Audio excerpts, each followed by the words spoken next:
మా సైడ్ బజార్లో బండ్ల మీద ఇళ్లల్లో చేసే ఈ శనగపిండి బోండాల రుచికి మీరు ఫిదా అవ్వాల్సిందే. ఎటువంటి హంగులు ఆర్భాటాలు లేని సింపుల్ బోండా ఓ చక్కని సాయంత్రానికి బెస్ట్ స్నాక్. సరే, రెసిపీలోకి వెళ్తే ముందుగా ఒక గిన్నెలోకి 2 ఉల్లిపాయల్ని ఈ విధంగా సన్నగా పొడుగ్గా కట్ చేసి వేసుకోవాలి.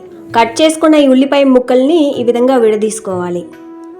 తర్వాత బాగా కారం ఉన్న 4 పచ్చిమిర్చిని ఈ విధంగా చిన్న ముక్కలుగా కట్ చేసి వేసుకోవాలి. పచ్చిమిర్చిని మధ్యలో కట్ చేసి వేసుకుంటే పిండిలో కారం అనేది కలుస్తుంది. తర్వాత సన్నగా తరిగిన కొత్తిమీర, ఒక 6-7 దాకా ఫ్రెష్ కరివేపాకు రెమ్మల్ని ఈ విధంగా తుంచి వేసుకోవాలి. ఇప్పుడు 1/4 స్పూన్ దాకా జీలకర్ర, రుచికి సరిపడా సాల్ట్. ఈ సాల్ట్ అనేది మరీ ఎక్కువ వేయకుండా కొంచెం చూసుకొని వేసుకోవాలి, తక్కువైతే లాస్ట్లో చూసుకుందాం. ఫైనల్గా శనగపిండి వేసుకోవాలి. నేను తీసుకున్న ఉల్లిపాయ, పచ్చిమిర్చి, కొత్తిమీర వీటన్నిటికీ ఇలాంటి దోశలు వేసే గరిటెతో 4 గరిటెల శనగపిండి అయితే సరిగ్గా సరిపోతుంది. ఈ బోండాలని సర్వ్ చేసుకోవడానికి ఎటువంటి చట్నీ కూడా అవసరం లేదు. పచ్చిమిర్చి కొంచెం ఎక్కువ వేసుకుంటే బాగుంటుంది, మధ్య మధ్యలో కారం తగిలి, లేదంటే చప్పగా అనిపిస్తాయి బోండాలు. వేయమన్నారని మరీ ఎక్కువ పచ్చిమిర్చి వేయకుండా నేను తీసుకున్న ఈ పిండికైతే బాగా కారం ఉన్నవి 4 సరిపోతాయి. ఈ మాత్రం వంట సోడా వేసుకోవాలి, మరీ ఎక్కువ వేయకుండా. వంట సోడా ఎక్కువైతే బోండాల ఆయిల్ పీల్చేస్తాయని గుర్తుంచుకోవాలి.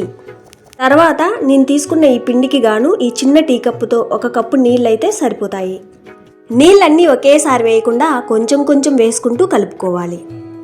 బోండా వేసే ముందు పిండి చూడ్డానికి ఎలా ఉండాలంటే మరీ గట్టిగాను ఉండకూడదు, అలాగని మరీ పల్చగాను లేకుండా చేత్తో జార విడిస్తే ఆయిల్లో ఫ్రీగా పడేంత జారుగా ఉండాలి. చూడండి, ఈ విధంగా ఉండాలి. ఈ స్టేజ్లో ఉప్పు కారం సరిచూసుకోవచ్చు. ఒకవైపు ఈ పిండి రెడీ చేసుకుంటూనే మరోవైపు బోండాల కోసం స్టవ్ మీద ఆయిల్ వేడి చేసుకోవాలి. బోండాలు వేసే ముందు ఆయిల్ బాగా హీట్ మీద ఉండాలి, తర్వాత మీడియం ఫ్లేమ్లో ఉంచాలి. ఈ బోండాలకి ఎటువంటి షేపు అవసరం లేదు. వీడియోలో చూపిస్తున్న మాదిరి కొంచెం కొంచెంగా పిండి తీసి వేసుకోవాలి. బోండాల సైజ్ మరీ పెద్దగాను లేకుండా కొంచెం చిన్న సైజులోనే వేసుకోవాలి, మీడియంగా. ఆయిల్ బాగా వేడెక్కింది అంటేనే బోండాలు వేసుకోవాలి, లేదంటే ఆ బోండాలు ఆయిల్ పీల్చేస్తాయి. బోండా ఆయిల్లో వేయగానే ఈ విధంగా బుడగలు బుడగలు వచ్చింది అంటే ఆయిల్ బోండా వేయడానికి రెడీ అయినట్టే. అట్లా అని చెప్పి ఆయిల్ మరీ ఎక్కువ హీట్ చేశారో బోండా వేయగానే నల్లగా మాడిపోతాయని గుర్తుంచుకోవాలి. ఆయిల్ బాగా వేడెక్కిన తర్వాత బోండాలు వేసి ఖచ్చితంగా మీడియం ఫ్లేమ్లో ఉంచుకోవాలి, లేదంటే పైన వేగి లోపల పచ్చి పచ్చిగా ఉంటుంది. ఈ బోండాల రెసిపీలో గుర్తు పెట్టుకుని చేసుకోవాల్సింది, వంట సోడా ఎక్కువైనా ఆయిల్ పీల్చేస్తాయి. ఆయిల్ సరిగ్గా వేడెక్కక ముందే బోండాలు వేసినా ఆయిల్ పీల్చేస్తాయి.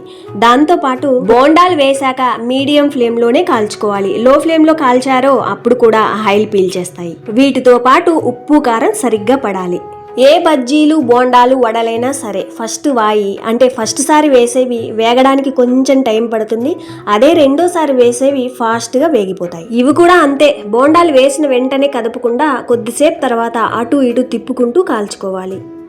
చూడండి, ఈ విధంగా రంగు మారిన తర్వాత తీసేయాలి. ఏ బజ్జీలు, బోండాలైనా ఆయిల్లో నుంచి తీసిన తర్వాత కొద్దిసేపటికి ఇంకొంచెం డార్క్ కలర్లోకి మారిపోతాయి. ఇట్లా చేసిన బోండాలు ఆయిల్ పీల్చవు, కానీ ఆయిల్ నుండి తీస్తాం కాబట్టి పైన అంతో ఇంతో ఆయిల్ ఉండనే ఉంటుంది.